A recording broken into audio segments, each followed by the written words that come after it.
magluluto tayo guys ng suso. Ayan guys, isa muna natin. Lagyan natin ng konting mantika. Ayan.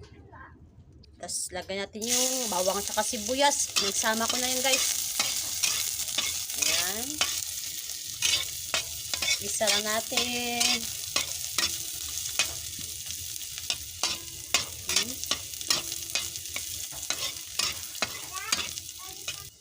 Guys, dahil okay na yung bawang natin, lagyan na natin tong ito guys, oh, suso. Ayan.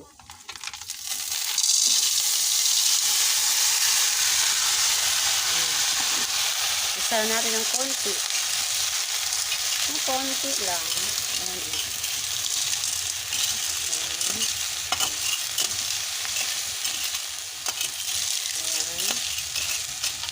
Tapos, lagyan natin ng asin.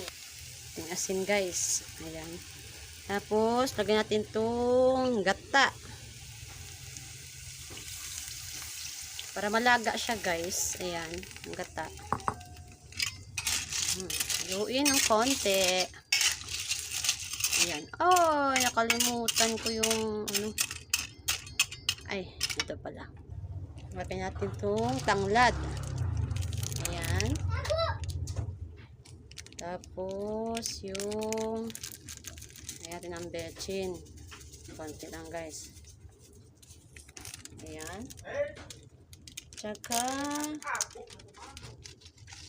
magic syrup.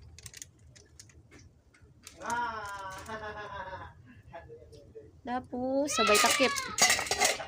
Takpan guys. Ayan. Nantayin natin to kumulo.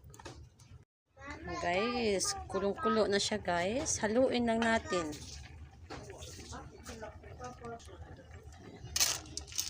Haluin muna natin to guys. Ayan. Nantayin na natin to guys na kumunti yung ano niya, yung gata. Kalimutan kong ilagay tong sili. Pero dami pa namang sabaw. Dapat kanina ko pa yung ginisa. Sinabay ko. Kasi nga nakalimutan. Ayan.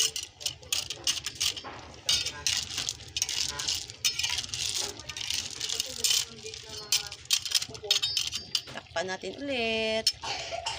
At ito na guys. Tingnan natin. Ayan guys. Kunti na lang yung sabaw. Ayan. Tsaka sa tingin ko guys, okay na yung konting sabaw. Pero yung iba, kung gusto nyo may konting sabaw, o patuyuin pa talaga, pwede rin. Ako guys, kasi sinasabaw to ng anak ko eh. Yung sili oh. Nipisa ko yung sili.